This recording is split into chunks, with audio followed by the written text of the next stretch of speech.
par ma force. Ce n'est ni par mon esprit. C'est par l'esprit. Qui est juste ici? Regarde tes enfants. Qui est juste ici? Ah, voilà. Est-ce qu'il y a quelqu'un qui a reçu le Seigneur Jésus comme son Seigneur et Sauveur? Il est là. Mais tu es juste. Parce que la parole dit que Christ t'a justifié à la croix. Ah, voilà, les enfants de Dieu ne comprennent pas ce qu'ils sont. Manger, c'est vivre par la foi de qui? De l'homme de Dieu qui prêche? Non. Par la foi de qui?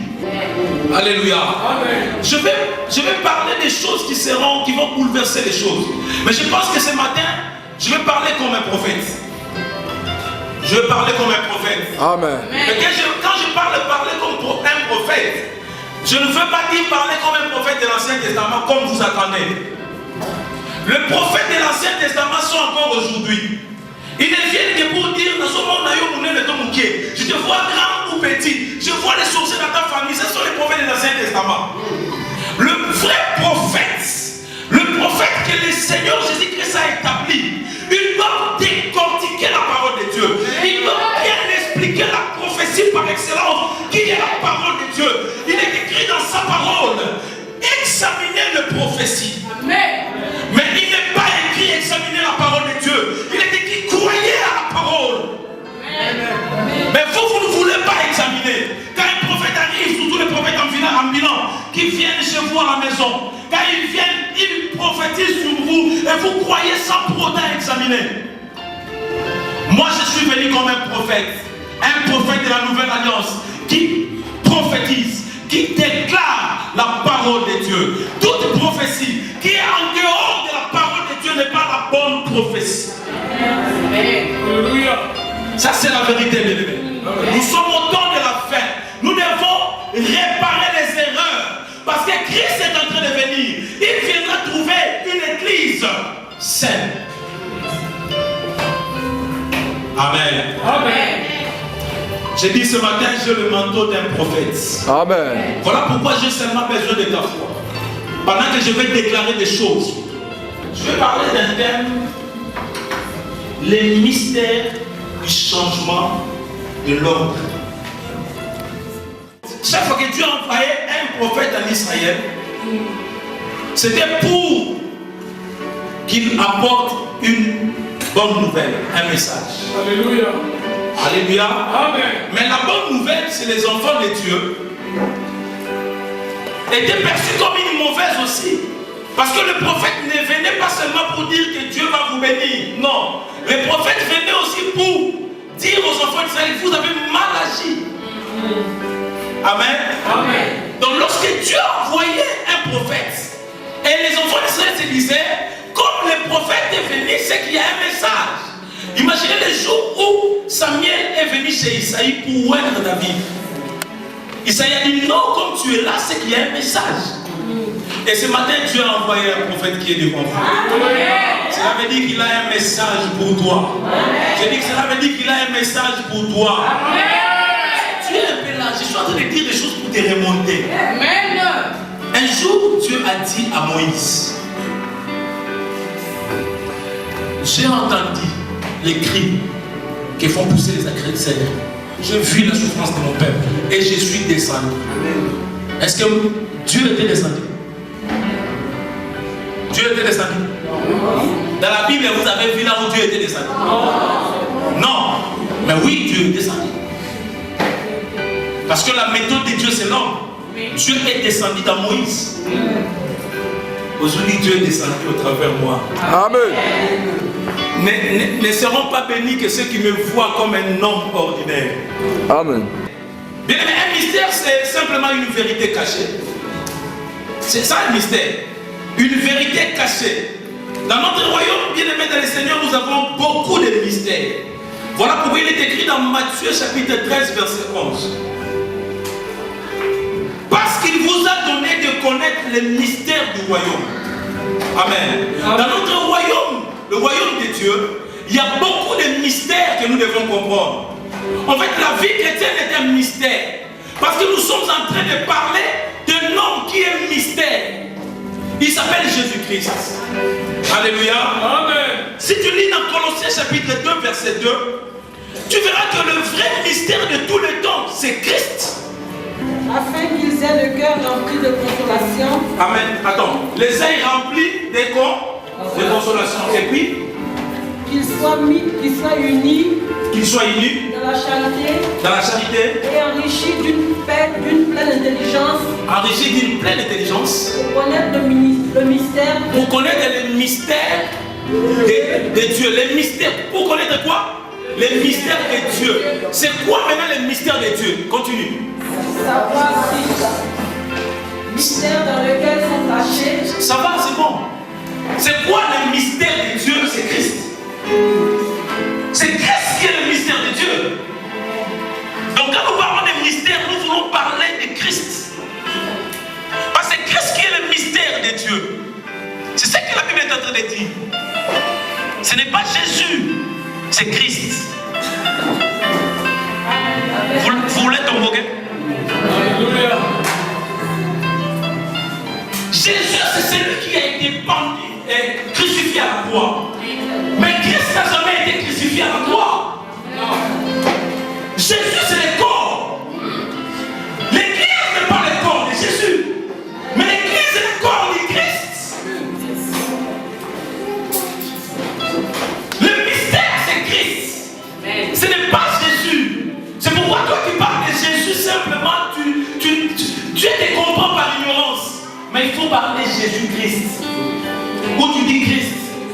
Parce que c'est Jésus qui est mort à la croix. Mais Christ n'a jamais été mort à la croix. C'est pourquoi l'apôtre Paul a compris la révélation. Il a dit, l'église est le corps mystique de Jésus. Alléluia. Non, lis bien ta parole, la Bible. L'église est le corps mystique de Christ. Je pense que c'est très fort les choses que je dis. Hein? Ça va? Oui. C'est trop fort. Amen. C'est trop fort.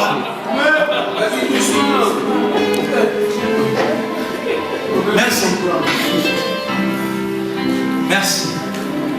Parce que c'est. Moi j'enseigne. Si tu ne comprends pas, tu n'as qu'à lever ta main, je vais expliquer. Ça n'a rien à voir quand on dit des choses et le peuple de Dieu ne comprend pas. Lorsqu'on est ici, c'est pour communiquer. Il faut qu'il y ait un feedback. Amen. Et le mystère vient du mot crypto, du grec, qui veut dire quelque chose qui est caché. Excusez-moi, je n'ai pas compris entre attendre et écouter. Quelle est la différence? Les gens parlent, mais tu ne sais pas discerner qu'est-ce qu'il est en train de dire. Cela veut dire que tu n'as pas compris. Beaucoup de gens en église, quand ils viennent, prêchent, et quand ils sortent là, qu'est-ce qu'il a prêché? Bon, il a bien prêché. Qu'est-ce qu'il a dit? Il a bien prêché. Cet homme-là a écouté, mais il n'a pas entendu. Mais celui qui a entendu, c'est celui qui a appliqué son oreille à l'écoute, et celui qui a compris le message, et celui qui s'applique à mettre la parole de Dieu en pratique. Amen. C'est clair? Au couloir. Alléluia. Au couloir. C'est très bien comme ça parce qu'il fait comprendre les choses de Dieu. Amen. Et c'est quoi? Pourquoi je parle de l'ordre? Selon les dictionnaires, l'ordre c'est l'arrangement ou disposition d'un ensemble. En fait, c'est l'ensemble de lois naturelles. Papa, vous avez combien de fils? De combien d'enfants? 5. Lorsqu'on prend les 5 enfants de papa, on les met en désordre. Par rapport à leur date de naissance, on dit que ce n'est pas de l'ordre. Parce qu'il y avait un ensemble ou une disposition qui a été établie, que l'aîné soit là, et le second vient, et l'autre vient. Il y avait un ordre qui était établi. On comprend, hein? On peut avancer. Alors, par rapport à ce que je suis en train de dire, je parle que lorsque vous voyez l'univers, comment ça fonctionne, nous allons comprendre qu'il y a 2 types de l'ordre. Il y a l'ordre naturel, ou physique, ou même charnel, et il y a aussi l'ordre surnaturel ou spirituel. Alléluia. Et dans l'ordre spirituel ou surnaturel, il y a deux types. Il y a l'ordre spirituel négatif. Il y a aussi l'ordre spirituel positif. Alléluia. Amen. Mais lorsque je parle de l'ordre naturel ou physique, je donne l'exemple de Jacob, de Joseph. Joseph avait deux fils. Pour lui, il avait un aîné, il avait un second. Et en Israël, quand on voulait bénir les enfants, on bénissait l'aîné, on ne bénissait pas les seconds. Amen. Amen. Et c'est là qui était l'ordre naturel. Et bien aimé, dans la vie chrétienne, ou dans la vie, dans le monde, il y a des ordres qui sont déjà établis, que la nature a établi, ou que les hommes ont établi. Même dans la vie des enfants de Dieu, il y a même des ordres spirituellement négatifs, que les sorciers, des lois, que les sorciers ont établi dans la vie des enfants de Dieu. Amen. Il y a des ordres. Mais lorsque nous entendons peut-être l'ordre des médecins, c'est un ordre. L'ordre des avocats, c'est un ordre. Ce sont parmi des lois ou des ordres naturels ou physiques. Je vais vous expliquer quelque chose après. Je suis en train d'expliquer seulement le terme que j'ai utilisé ici. Lis un peu Hébreux 11, 3. J'ai lu au nom de Jésus. Merci. Hébreux chapitre 11, verset 3. C'est par la foi que nous reconnaissons que le monde a été formé par la parole de Dieu, en sorte que ce qu'on voit n'a pas été fait de choses visibles. Voilà. Ça, je vais expliquer quelque chose. De sorte que ce qu'on voit n'a pas été fait des choses physiques, visibles. Cela veut dire que par rapport aux ordres, l'ordre spirituel est au-dessus des ordres naturels. Je pense que je ne vous ai pas encore saisi. Je vous présente mes parents. Amen. Amen. Moi j'ai la grâce qui sont mes aînés spirituels. Amen. Amen. J'ai la grâce qui sont mes aînés spirituels. Mes aînés spirituels, parce qu'ils ont reçu tout avant moi. Amen. Amen. Mais par rapport à l'ordre naturel, je suis leur fils. L'ordre naturel physique, je suis leur fils. Biologique, c'est naturel. Mais par rapport à l'ordre surnaturel, l'ordre spirituel, je suis leur père. Amen. Amen. Mais entre les deux ordres, bien que ça doit se compléter, mais il y a l'ordre spirituel qui est au-dessus des ordres naturels. Merci. Amen. Je suis en train de venir. Je sais que je ne suis pas quoi. Je prends mon temps, je fais les taxis comme un avion. Amen. Amen. Dans ce texte que nous venons de lire, nous voyons le patriarche Jacob. Jacob s'est retrouvé en Égypte. Comment il s'est retrouvé en Égypte?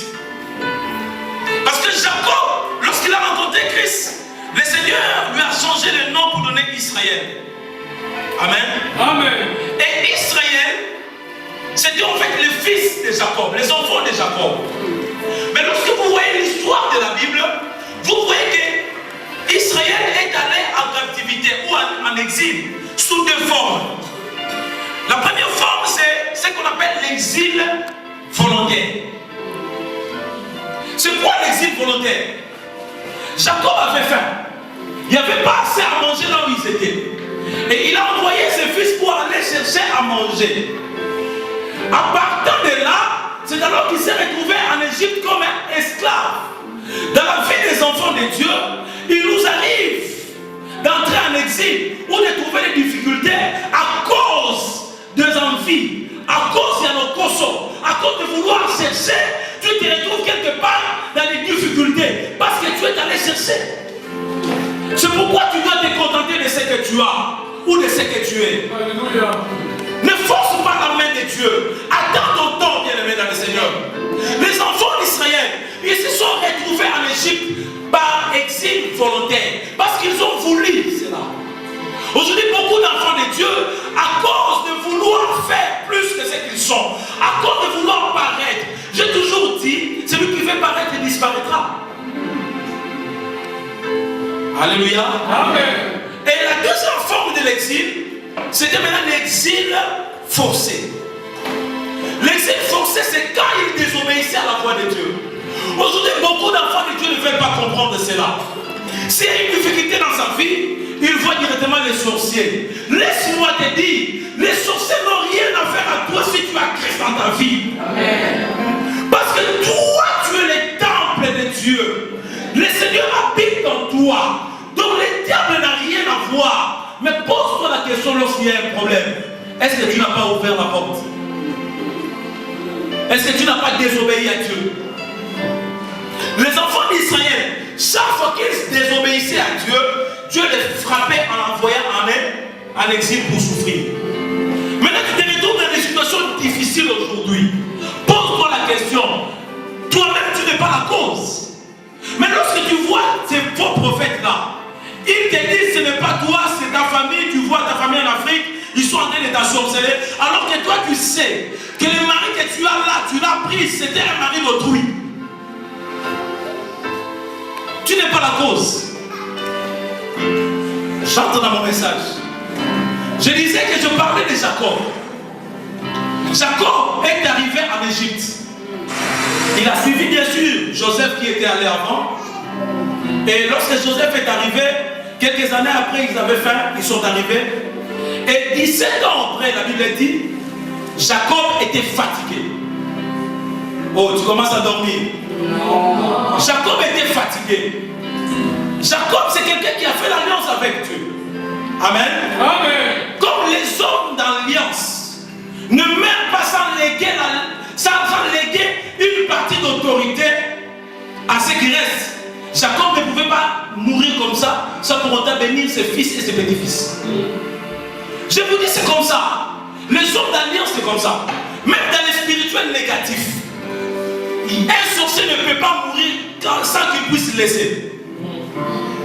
Amen. Amen. Et même dans les spirituels, un homme d'alliance ne peut pas mourir sans pour autant léguer ça, son autorité ou son esprit à ceux qui viennent. Et Jacob, la Bible dit, Joseph est venu rendre visite à Jacob.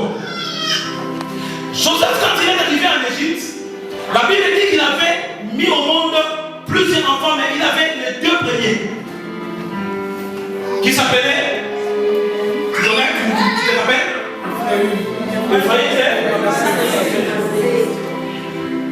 Écoutez ce que la Bible dit. La Bible commence par quelque chose après ces événements. C'était quoi les événements?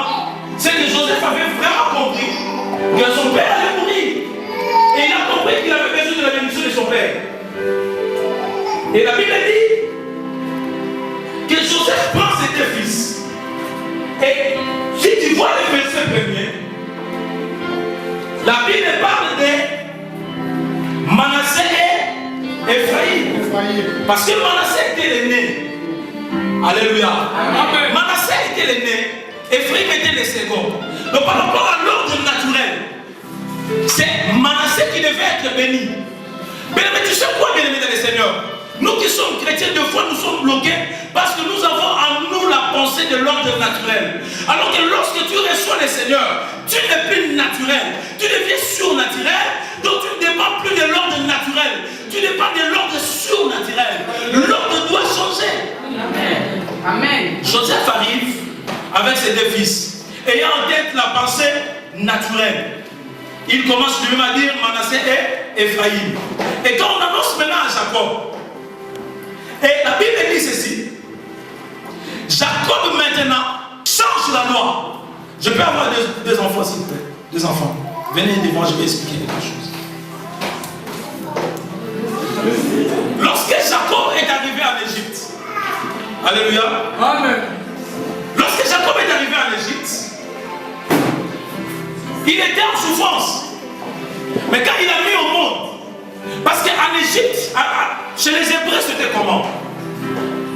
Lorsqu'on mettait au monde un enfant, on donnait un nom, et ce nom-là était significatif. Il avait l'explication. La plus grande, c'est celle-là.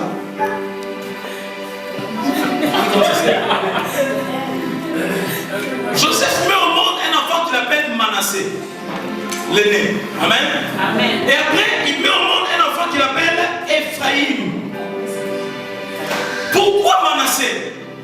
Parce que Manassé veut dire ceci, de paix. Alléluia. Amen. Dieu m'a fait oublier. En fait, c'est la délivrance. Pour Joseph, il ne pensait pas, lui qui a été vendu par ses frères, il ne pensait pas en prison qu'il allait encore se marier, être chef en Égypte et pouvoir mettre au monde. C'est pourquoi il a dit que le Seigneur m'a fait oublier toutes mes peines. Je vais dire à quelqu'un ce matin comme un prophète, il y a un Dieu au ciel qui fait oublier les peines. Je dis, il y a un Dieu au ciel qui te fera oublier. Je suis venu déclarer une nouvelle saison pour ta vie. Je dis, cette saison qui commence te fera oublier. Oh mon Dieu, j'ai dit, il y a un Dieu au ciel qui te fera oublier. S'il a fait pour Joseph, il le fera aussi pour toi. J'ai lu la parole de Dieu, il avait dit, tout ce qui a été écrit pour notre instruction. Cela veut dire que puisque c'était écrit, cela veut dire que Dieu est capable. Il est écrit dans la parole de Dieu, notre Dieu est le même. Hier, aujourd'hui et éternellement. Cela veut dire ce qu'il a fait hier avec Joseph, il est capable de le faire maintenant. Oh, dis à celui qui est à côté de toi maintenant. Pas demain, maintenant. Pas cet après-midi, maintenant. Je dis maintenant, sois béni. Je dis maintenant. Oh, vous ne connaissez pas Dieu. Il y a un Dieu au ciel qui fait oublier. Il y a un Dieu au ciel qui fait oublier. Le Dieu que tu pries là, il te voit quand tu pleures, mais laisse-moi te dire, le temps n'est plus de pleurer. Toi, tu n'es pas Anne. Anne a vécu dans l'ancienne alliance. C'est pourquoi elle a pleuré. Toi, tu ne peux pas pleurer. Tu n'as qu'à regarder le Seigneur Jésus-Christ. Lui, il est là. Il n'aime pas que tu pleures. La seule personne où quand il vient, il pleure avec toi et il met en pratique la parole de Dieu. Il fait un miracle, c'est Jésus. Alléluia. Imaginez le jour où il est venu chez la famille de Lazare. La Bible dit le verset le plus court de la Bible. Jésus plaira. Il y a beaucoup de gens qui peuvent venir pleurer avec toi, mais ils ne feront rien. Mais le Seigneur Jésus, quand il vient pleurer avec toi, c'est pour changer ta vie, c'est pour transformer ta vie. Peu importe beaucoup de gens qui t'ont condamné. Moi, je ne suis pas venu te condamner, mais je suis venu te dire qu'il y a un Dieu au ciel. Alléluia. Qui change. Alléluia. Il y a un Dieu au ciel qui fait oublier. Alléluia. Amen. Amen. Pour Joseph, c'est Manassé qui était l'aîné. Parce que Manassé lui a fait oublier les peines. Beaucoup d'enfants de Dieu ce matin ont des problèmes dans leur cœur, ont des difficultés. Ils ont besoin de quelqu'un qui va faire oublier leurs peines. Moi, je connais une personne. Alléluia. Je dis, je connais une personne. Amen. Il s'appelle Jésus-Christ. Écoutez, bien aimés les seigneurs. Jacob est un homme qui a fait l'alliance avec Dieu. Mais la Bible dit qu'un jour il était fatigué, il devait mourir. C'est pour dire quoi, bien aimés les seigneurs? Il n'y a rien sur cette terre qui peut durer longtemps. Il n'y a rien qui peut durer longtemps. Mais il y a un fondement, le fondement c'est Jésus-Christ. Mais laisse-moi te dire, le mariage que tu cherches c'est Christ. L'argent que tu cherches c'est Christ. Amen. Parce que le fondement de toute chose c'est Christ. Amen. Vous savez ce que les enfants de Dieu font comme erreur. C'est comme un enfant. Lorsque tu as les biscuits, il n'a pas besoin de toi. Il n'a besoin que du biscuit qui est dans ta main. C'est ce que les enfants de Dieu font maintenant. Alors qu'il devrait avoir besoin de l'homme. Parce que celui qui lui donne les biscuits a encore beaucoup de biscuits à donner.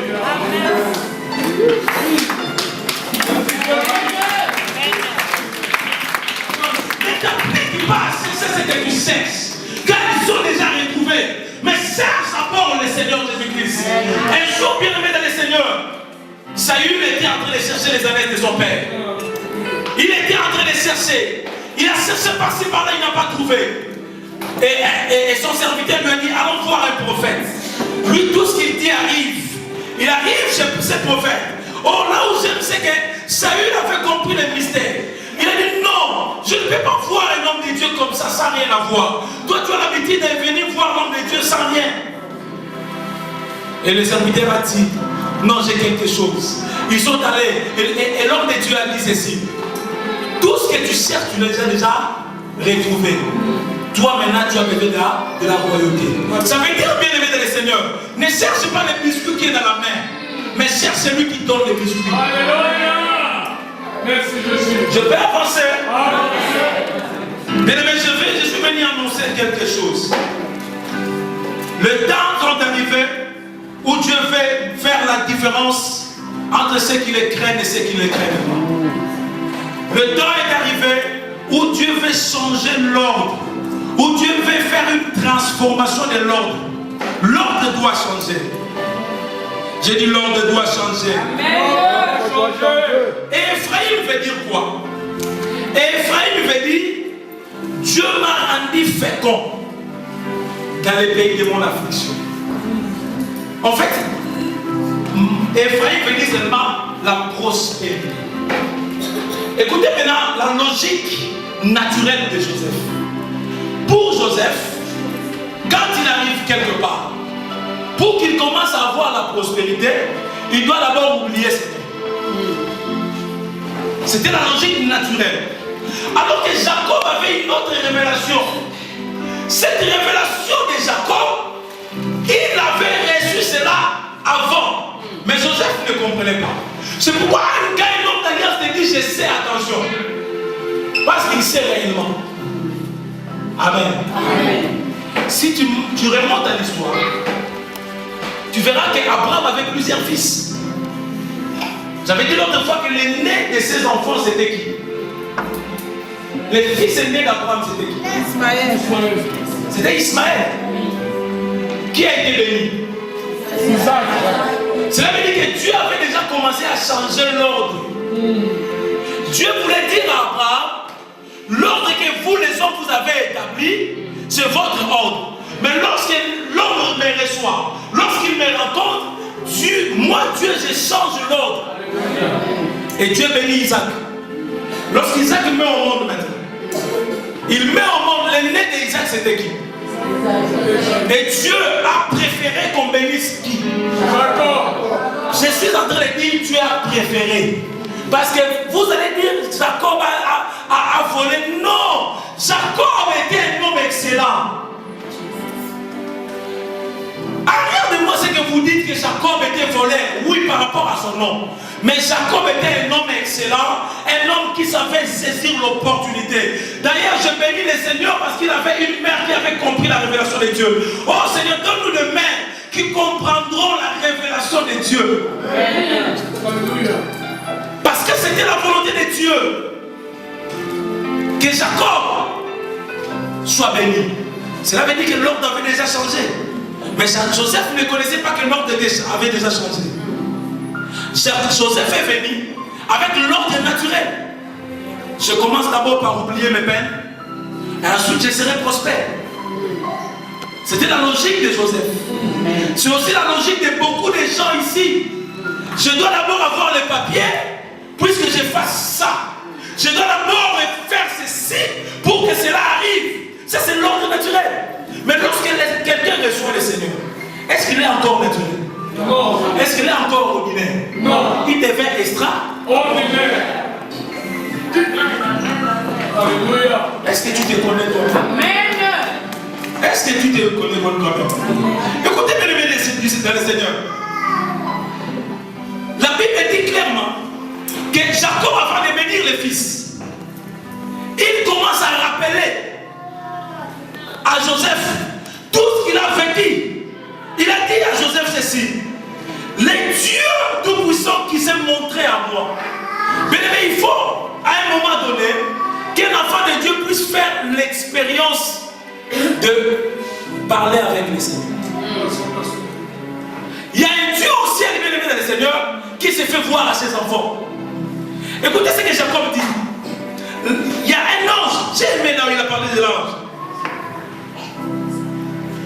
Il a dit quand j'ai rencontré un ange, bien aimé dans le Seigneur, il y a un ange que le Seigneur a libéré ce matin. Cet ange-là est venu pour ta solution. J'ai dit, le Seigneur a libéré un ange pour toi. J'ai dit, le Seigneur a libéré un ange pour toi. Il est écrit dans sa parole que Dieu a mis les anges à notre service. Reçois cela. Amen. Reçois cette liberté des anges. Je dis reçois cela. Je les libère au nom de Jésus. Au nom de Christ. Vous voyez des choses que nous avons héritées des catholiques, du catholicisme ou quoi, qui nous dérangent encore. Lorsque quelqu'un te dit que Dieu te bénisse, tu commences à dire aussi, toi aussi, que Dieu te bénisse. Cela veut dire que tu n'as rien reçu. Amen. Amen. Lorsque je prends ces papiers, je viens donner au pasteur. Il doit d'abord recevoir. Et puis s'il a besoin de me donner, il me donne. Mais quand il ne reçoit pas, je lui donne, il me donne. Je lui donne, il me donne. Que Dieu te bénisse, qu'il te bénisse aussi. Que Dieu te bénisse, qu'il te bénisse aussi. C'est ce qui se fait. Parce que nous n'avons pas compris. Que Dieu te bénisse. Amen. Amen veut dire qu'il reçoit ainsi. Ça veut dire que je les reçois. Je valide cela. Que ça soit comme ça. Et en réalité, dans notre royaume, ce n'est pas l'inférieur qui bénit les supérieurs. C'est de la même manière que dans le royaume de ce monde. Celui qui en a beaucoup, c'est celui qui donne. Quand je te donne 100 €, c'est moi qui te donne. C'est toi qui les reçois. Amen. À ce moment-là, c'est moi qui suis supérieur. Je te donne. C'est la même manière dans notre royaume. Quand un supérieur te dit que Dieu te bénisse, toi tu dis Amen. Amen. Amen. Mais toi, tu n'as pas à dire à ton supérieur que Dieu te bénisse. Toi, ce que tu vas faire, toi, tu amènes des choses. Tu amènes l'argent. Tu amènes tout ce qu'il y a pour sa bénédiction. C'est public, papa. Lorsque Abraham est allé combattre, Amen. Amen. Il est allé combattre, il a pris beaucoup de biens. Il avait besoin de donner la dîme de tout son revenu. Alléluia. Mais il fallait qu'il la donne à un supérieur. Parce que à ce temps-là, c'est Abraham qui était supérieur. C'est lui que le Seigneur avait choisi. Mais il fallait qu'il donne à un supérieur. C'est pourquoi il fallait que Dieu crée maintenant un Melchisédek. Pour qu'Abraham donne le revenu de tout son bien. Cela veut dire quoi? Un supérieur, quand il vient, il dit, il proclame des paroles. Que Dieu te bénisse. Et toi, à ton tour, si tu en as, tu donnes pour sceller. C'est comme ça notre royaume fonctionne. C'est pourquoi Abraham, Isaac, c'est quand même horrible que mon père qui est là, pour qu'il puisse me bénir, il me dise, révérend, donne-moi à manger avant que je te bénisse. C'est quand même horrible. Non, Isaac était en train d'expliquer le mystère de ce royaume. Il fallait que son enfant lui donne pour que lui proclame seulement la parole. C'est la parole qui est allée créer. Et l'enfant, Jacob, n'a qu'indiqué en fait la bénédiction. Alléluia. Je suis en train de me faire comprendre. Je dois libérer ses enfants, n'est-ce pas? Amen. Imaginons que lui c'est Joseph. Et il a Manassé, il a Ephraïm. Mais même Manassé dans ta main droite. Et Ephraïm dans la main gauche. Amen. Amen. C'est Joseph qui amène ses enfants. Il amène ses enfants auprès de Jacob. Imaginez que moi je suis Jacob. Et lorsqu'il amène les enfants comme ça, il dit je vous amène les enfants pour que tu leur bénisses. Mais avant que je parle, je vais parler d'un principe de la vie chrétienne que beaucoup de gens oublient. Ne te fatigue pas, je suis en train d'enseigner. Les jours où je vais prêcher viendra. Jusqu'à là, moi je n'ai pas encore prêché dans cette église. Je vais enseigner. Amen. Amen. Vous voyez, il y a quelque chose. Jacob a dit, tu vas lire dans la parole. Il a dit ceci.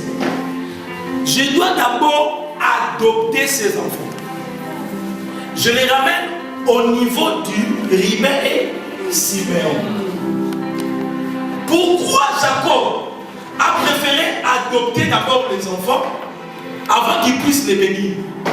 Parce qu'un grand-père ne peut pas bénir les petits-fils. Il n'y a qu'un père qui a le droit de bénir. Ça veut dire quoi? Lorsque toi tu es béni et tu reçois un pasteur à la maison, en dehors du pasteur, ton pasteur, et tu prends ta dîme ou ton action de grâce, tu donnes à ce pasteur, tu ne seras pas béni.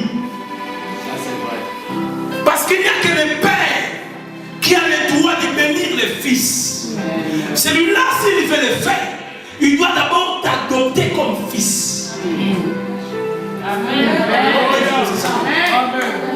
Aujourd'hui, beaucoup d'enfants de Dieu ne sont pas bénis. Pourquoi? C'est ici que le pasteur ne dormait pas. Peut-être que sa femme a besoin de lui, ses enfants ont besoin de lui. Il dit non, j'ai la prière, je prie pour ma fille. Et la fille est bénie, il dit non, cette église-là est petite. Pour que je donne ma dîme, je vais chercher une grande église avec un pasteur renommé, je vais donner mon action de grâce sur ma dîme. Tu ne seras pas béni. Parce qu'il n'y a que le Père qui bénit le Fils. Amen. La bénédiction dans notre royaume ne se transmet qu'au Père, du Père au Fils. C'est pourquoi Jacob a dit, je dois d'abord adopter les enfants. Je les fais miens. Ils sont au même niveau que mes enfants. C'est alors moi je les bénis. Et quand ils commencent à bénir, la Bible dit ceci. Il voit Manassé, il voit Ephraïm.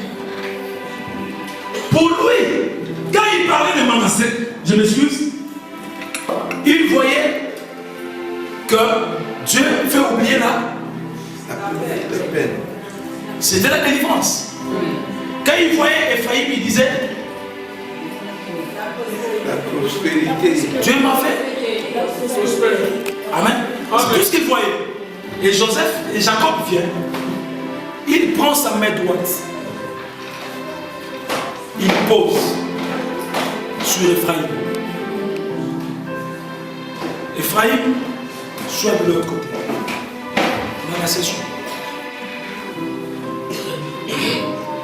La disposition que Joseph avait amenée, c'était il fallait que l'autre soit là pour que la main de son père qui était déjà fatigué puisse se mettre sur lui et l'autre main se met là. C'était la position que Joseph avait amenée. Mais lorsque le père commence à bénir, le père fait ceci.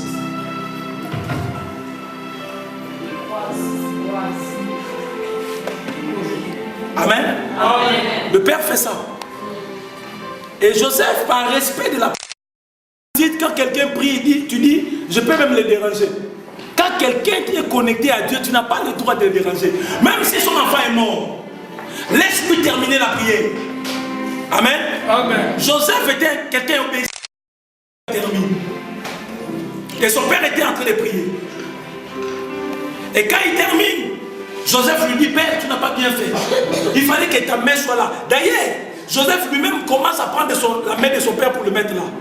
Le père dit, je sais. Mais lorsque vous voyez ça, ça vous rappelle quelque chose. Oui. Ça vous rappelle quoi? La croix de Jésus. Vous ne voyez pas la croix? Alléluia. C'était en fait une révélation. Jacob voulait seulement dire, mon fils, tu n'as pas encore compris. Depuis le jour que le Seigneur a rencontré mon grand-père Abraham, il avait déjà changé l'ordre. Mais seulement vous ne comprenez pas, c'est pourquoi vous vivez selon l'ordre naturel.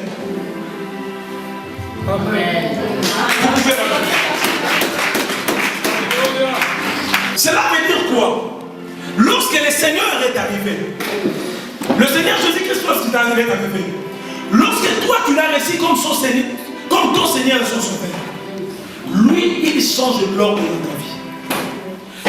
Que là où le monde t'avait mis, parce qu'il y a des gens que le monde a établi de loi sur eux, que toi tu ne peux pas avancer, que toi tu ne réussiras pas.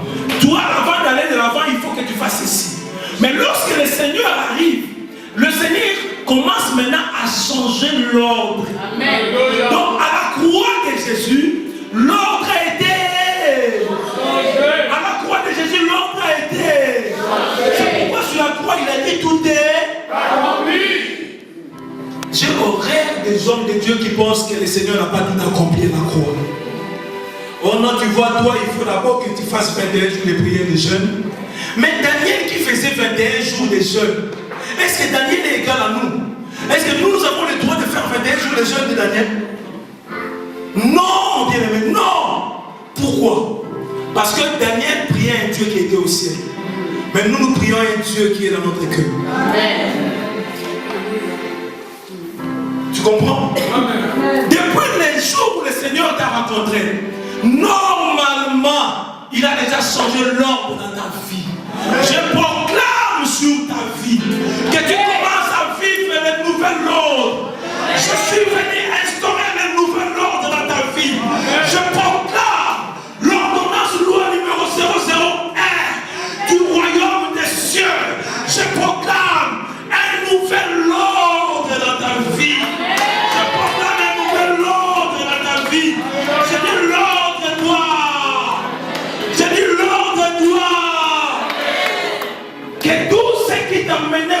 captif te libère maintenant.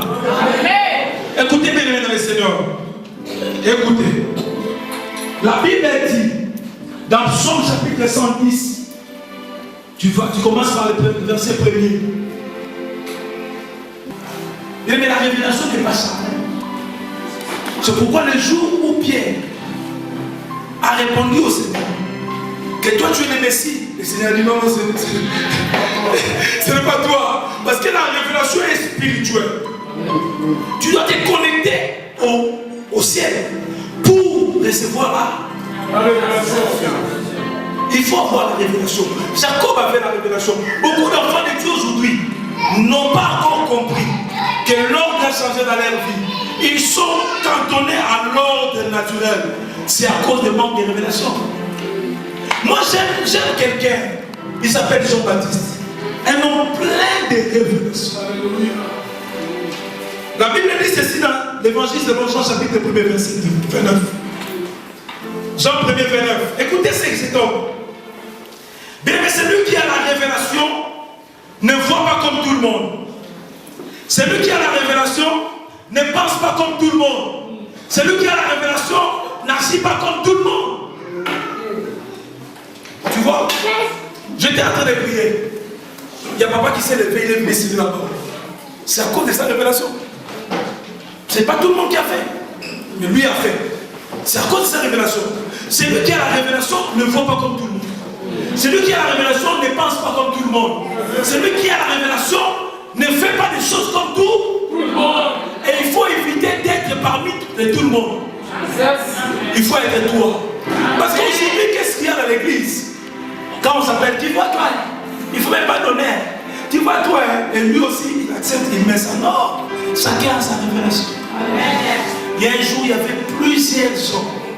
Beaucoup de gens étaient là. Mais il y a une personne qui avait la révélation. Écoutez ce qu'elle me dit. Évangile selon Jean, chapitre 1er, verset 29. Je lis au nom de Jésus. Amen. Le lendemain, il vit Jésus venant en lui et lui dit, voici l'agneau de Dieu qui ôte les péchés du monde. Le lendemain, c'est versé par Jean-Baptiste, qui était en train de baptiser les gens. Et chaque jour, les gens venaient pour recevoir le baptême de repentance.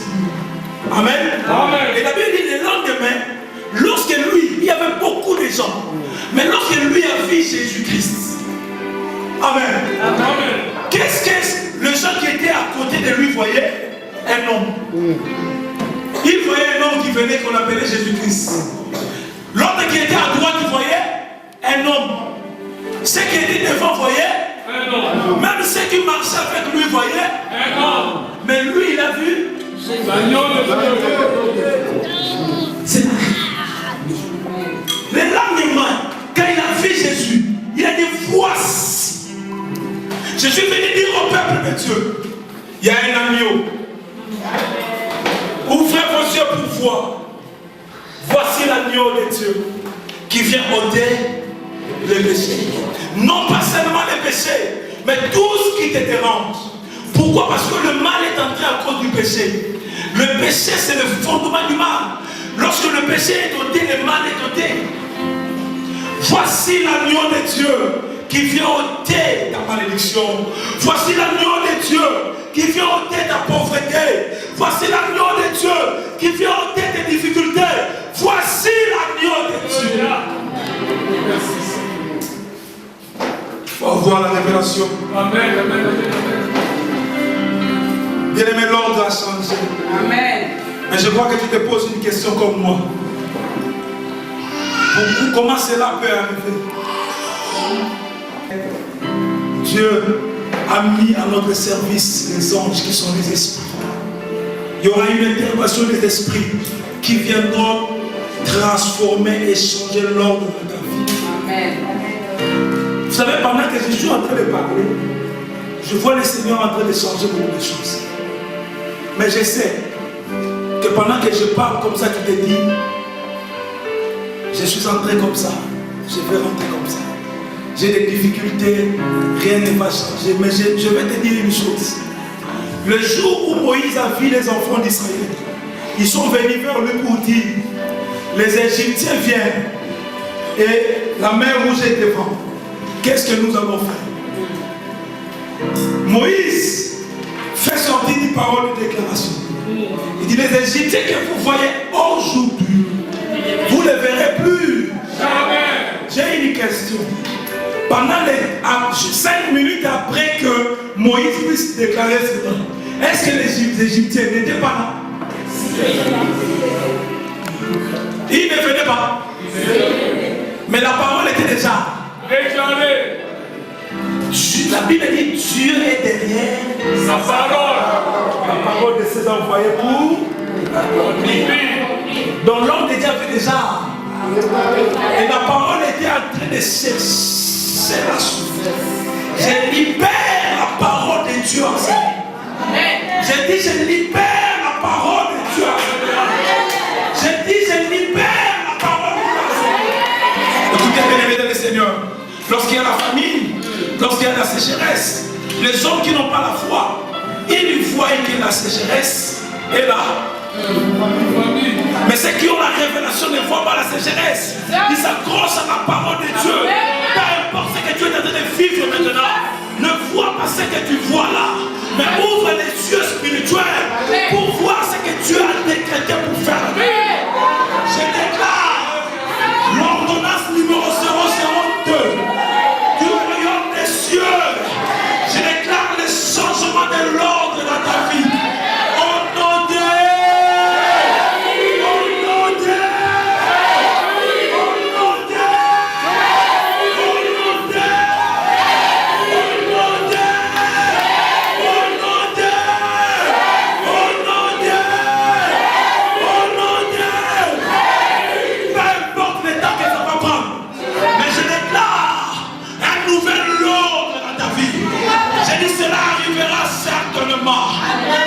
Jacob a été béni chez Laban dans les afflictions, mais Jacob a été béni. Joseph a été élevé dans la prison. Je ne sais pas où tu es, tu seras élevé. Genèse 22, 16. Amen. Je le jure par moi-même, parole de l'Éternel, parce que tu as fait cela et que tu n'as pas refusé ton fils, ton unique. Je te bénirai et je multiplierai ta postérité comme les étoiles du ciel et comme le sable qui est sur le bord de la mer. Merci, merci. Dieu a fait l'alliance avec Abraham. Ok? Il a fait l'alliance avec Abraham. Il a promis à Abraham. Mais tout ce que Dieu avait promis à Abraham, Abraham pensait que ça traînait. Ça n'arrivait pas. Malgré l'alliance que Dieu accomplit avec Abraham. Mais, bien aimé dans le Seigneur, il arrive un jour où Dieu demande à Abraham de sacrifier son fils. Abraham obéit. Je ne suis pas là. Je vais évoluer. Il obéit, il le fait. Et Dieu, la Bible dit, Dieu se lève maintenant pour dire à Abraham, je les jure par moi-même. Tout ce que je t'ai promis, je l'accomplis. Amen. Amen. Et lorsque tu lis dans Hébreux chapitre 6, verset 13, tu comprendras, la Bible dit quelque chose d'important.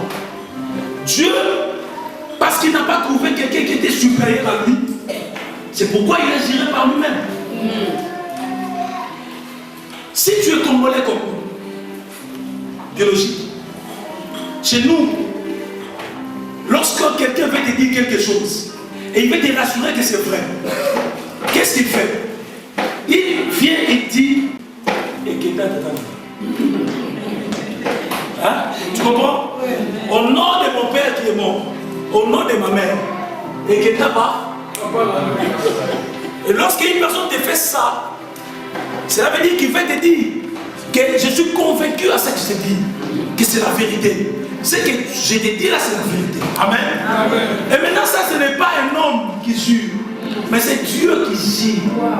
La Bible dit ceci, Dieu a regardé Abraham.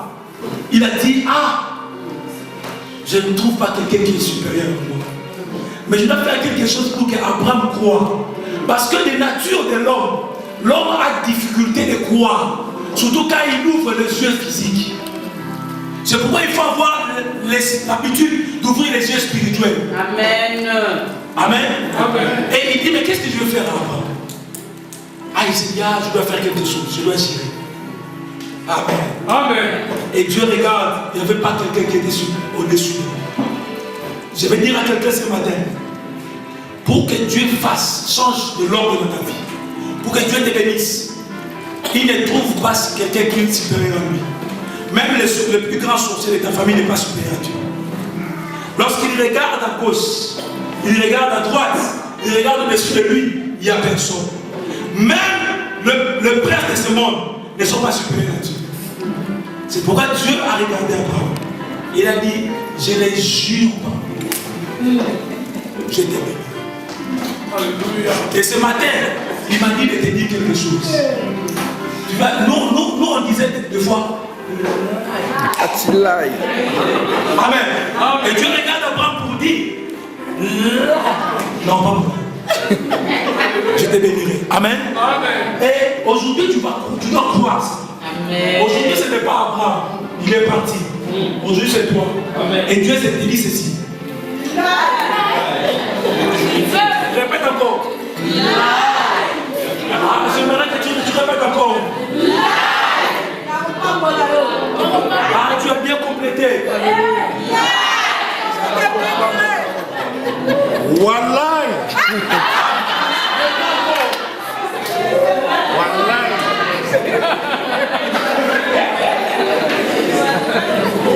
Je vais dire ceci. C'est que Dieu a promis